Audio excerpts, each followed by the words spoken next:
Vendredi 20 novembre 2020, mesdames et messieurs, bonjour. Il est 6h30 sur RTI 1. Et on démarre avec ce communiqué de la présidentielle, notamment avec les félicitations du secrétaire général de l'ONU. Le secrétaire général de l'ONU félicite le président Alassane Ouattara pour son élection à l'issue de la présidentielle le 31 octobre 2020. Antonio Guterres a salué le dialogue politique initié par ce dernier avec l'opposition. Un message de félicitations lu par Jean-Marc Djadji. Monsieur le Président, je tiens à vous féliciter pour votre réélection en tant que président de la République de Côte d'Ivoire et vous souhaite plein succès dans l'exercice de votre nouveau mandat. Je suis encouragé par vos efforts visant à engager un dialogue franc, inclusif et propice à l'apaisement et à la réconciliation nationale avec les acteurs politiques du pays, y compris son Excellence M. Henri Konan Bédié, ancien président de la République de Côte d'Ivoire. Votre récente rencontre, qui je l'espère, sera étendue aux autres acteurs politiques, est une initiative importante et un pas nécessaire pour la consolidation de la paix, la réconciliation nationale et la poursuite du développement économique en Côte d'Ivoire. Je saisis cette occasion pour renouveler la disponibilité des Nations Unies à accompagner la République de Côte d'Ivoire dans ses efforts visant à renforcer la démocratie, les droits de l'homme et le développement durable. Et cet autre message du président de la Turquie, en mon nom propre et au nom de ma nation, je félicite votre Excellence sincèrement à l'occasion de votre réélection en tant que président de la République de Côte d'Ivoire. J'ai la conviction qu'au cours de votre nouveau mandat, les relations entre nos pays et se développement et en se fortifiant avec nos efforts conjoints sur la base des intérêts de nos peuples et d'une manière qui reflète le potentiel existant, signé Recep Tayyip Erdogan. Et enfin, ce dernier message, Monsieur le Président et chers frères, j'ai le plaisir de vous adresser suite à votre réélection à la magistrature suprême de votre pays. Mes vives et chaleureuses félicitations. J'y associe mes vœux de succès dans l'exercice de vos hautes fonctions, ainsi que ceux de paix, de concorde et de progrès pour la nation ivoirienne, signé le président Paul Biya. Le président de la République, Alassane Ouattara, a présidé hier jeudi une réunion du Conseil national de sécurité, le CNS, sur la situation sécuritaire générale au cours des mois d'août, septembre et octobre 2020. Un communiqué lu par Kolo Koulibaly.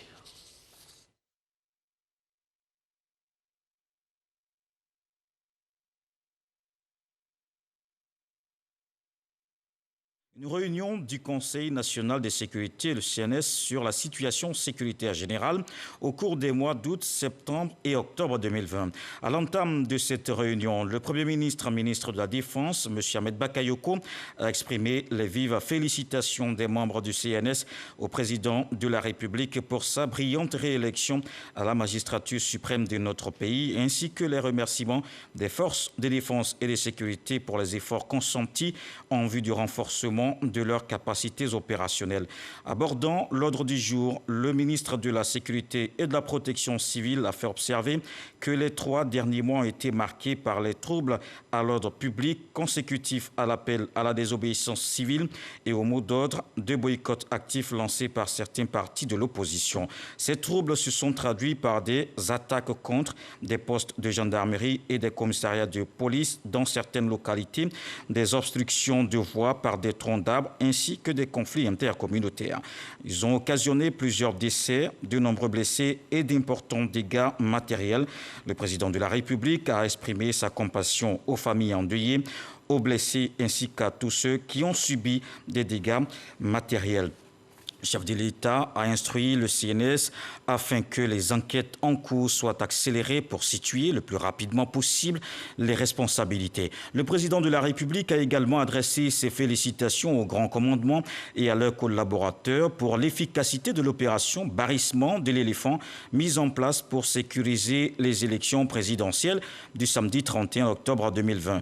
Cette opération a permis la bonne tenue du scrutin et de contenir les débordements. Cette réunion du CNS a également été l'occasion d'aborder les questions relatives à la lutte contre le grand banditisme, la sécurisation des fêtes de fin d'année ainsi que la lutte contre le terrorisme. Sur ces questions, le président de la République a instruit les grands commandements de proposer dans les meilleurs délais des ordres d'opération en vue de consolider les mesures de protection des biens et des personnes sur l'ensemble du territoire. Au terme de la séance, le président de la République a réitéré ses félicitations aux forces de défense et de sécurité pour leur abnégation et leur professionnalisme.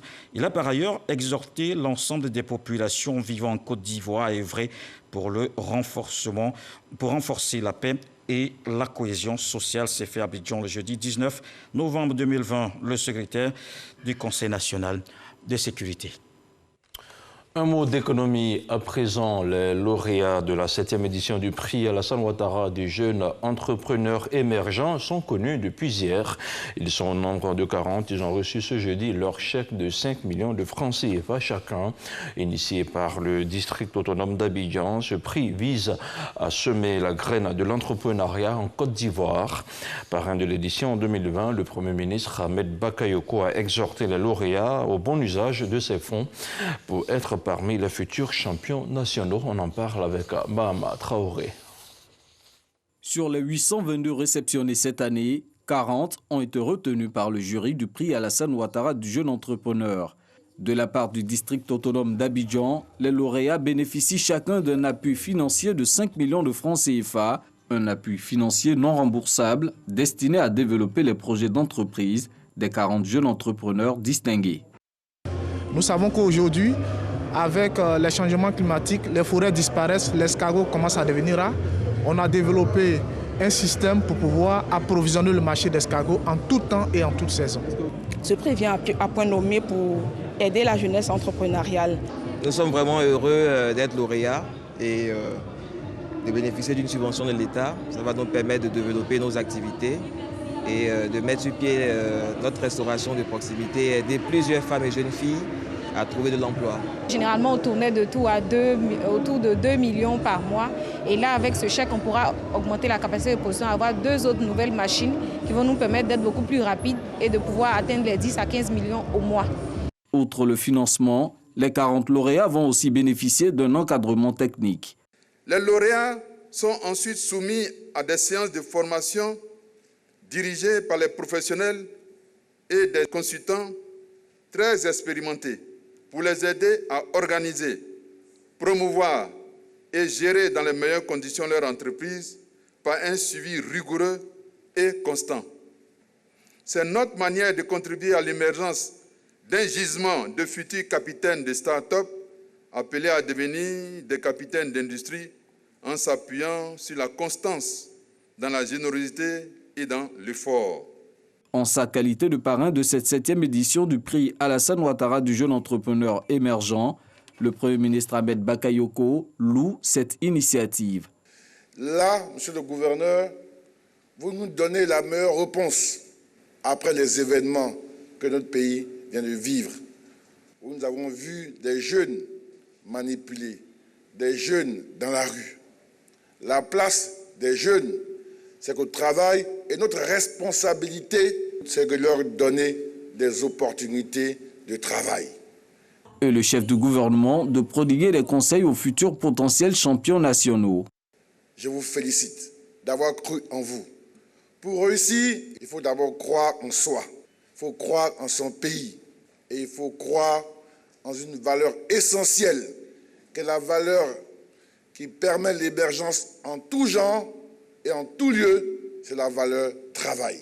Je vous engage à être très sérieux dans ce que vous allez entreprendre, de croire en votre destin, en vous disant que des gens qui sont aujourd'hui des référents de grands succès dans le monde ont commencé avec à peine 1 million, 2 millions. 1,4 milliard de francs CFA, c'est le montant décaissé à ce jour par le district autonome d'Abidjan pour financer les jeunes porteurs de projets d'affaires. Grâce à ce prix initié en 2014, 260 entreprises sont aujourd'hui opérationnelles pour plus de 800 emplois créés.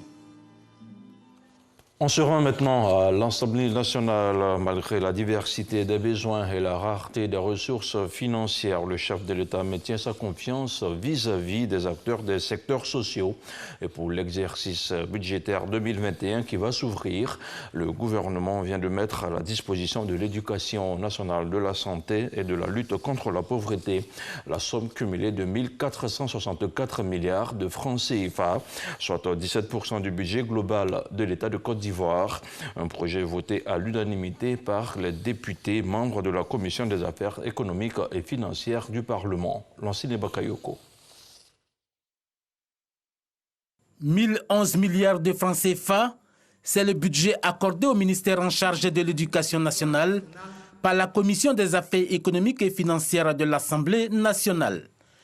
Plus de 77% de ces ressources sont affectées au salaire, compte un peu moins de 5% aux constructions, aux réhabilitations et à l'acquisition de tables-bancs, d'ordinateurs et de moyens de locomotion. Nous voulons un système éducatif performant et cela obéit à des normes.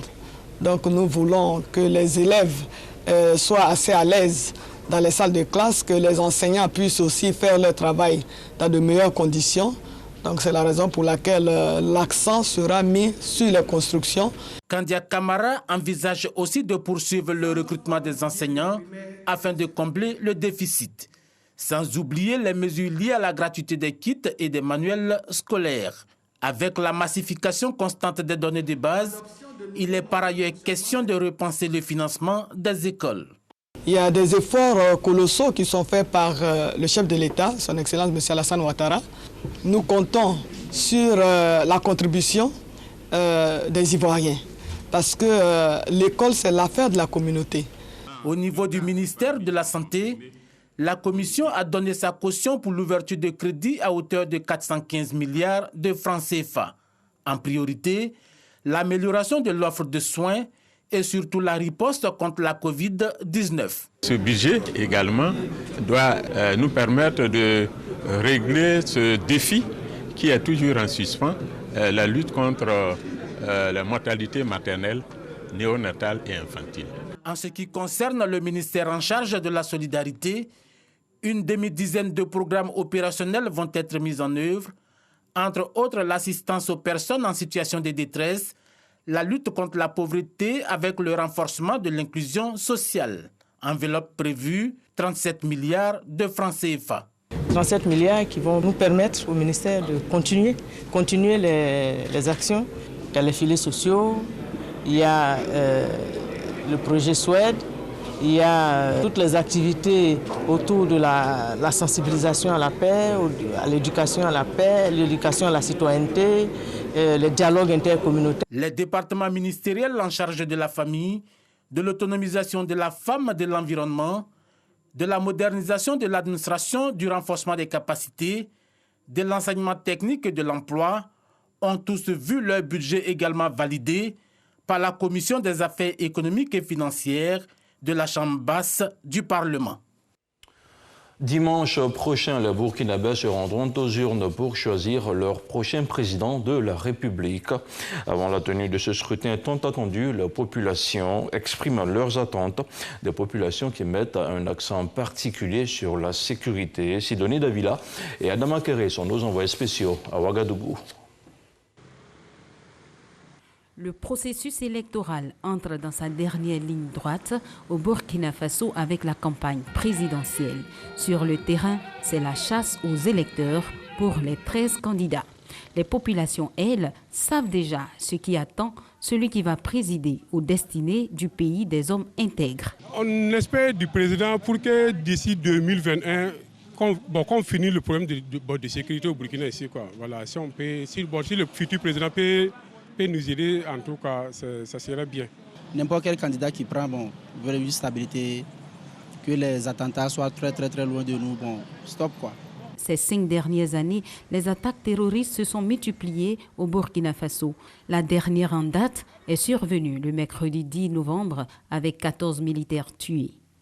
Pour les citoyens, la question sécuritaire doit être la priorité des priorités. Le futur président du Burkina Faso Vraiment, on attend de lui qu'il prenne à bras le corps le problème de la sécurité. Que tout Burkinabé puisse aller et revenir partout où il voudra, sans problème. Le nord, c'est vraiment l'insécurité totale. Il y a plusieurs villages qui sont inoccupés pour problème de sécurité. Voilà, il y a plusieurs déplacés qui sont présentement au centre-ville Ouaga ici.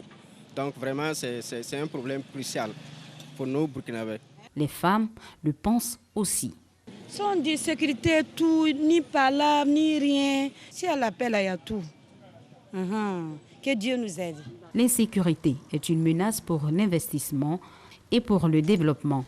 Outre la sécurité, enjeu majeur de ce scrutin, plusieurs autres défis économiques attendent le nouveau locataire du palais de Koussiam à Ouagadougou. Et on continue avec l'actualité internationale. Au Sénégal, le nombre de pêcheurs affectés par une mystérieuse maladie dermatologique signalée dans la banlieue dakaroise Thiaroye-sur-Mer est passé de 200 à plus de 300, a annoncé jeudi le ministre sénégalais de l'Action et de la Santé sociale, Abdoulaye Diouf Sarr. Selon le ministre, parmi ces cas, 18 sont hospitalisés et les autres pris en charge dans des endroits dédiés pour mieux les suivre. Le gouverneur de Dakar, Al-Hassan Sall, a annoncé mercredi la mise en place d'un comité de crise après l'apparition de cette maladie, selon la presse locale. Et puis en Éthiopie, les Nations Unies sont en train d'identifier le personnel et les fournitures nécessaires afin d'apporter de l'aide dans le pays aux victimes du conflit dans la région du Tigré. Et parmi elles, on compte 96 000 réfugiés érythréens sans accès à l'eau potable. Un plan de préparation humanitaire annoncé mercredi dernier pour près de 2 millions de personnes touchées par le conflit dans les régions du Tigré, de l'Afar et de l'Amara en Éthiopie jusqu'en 2021 vise à réunir 75 millions de dollars. Voilà, c'est tout pour ce premier point d'information sur RTI 1. Merci à vous tous d'avoir suivi et restez sur notre compagnie car l'information se poursuit sur le www.rti.ci.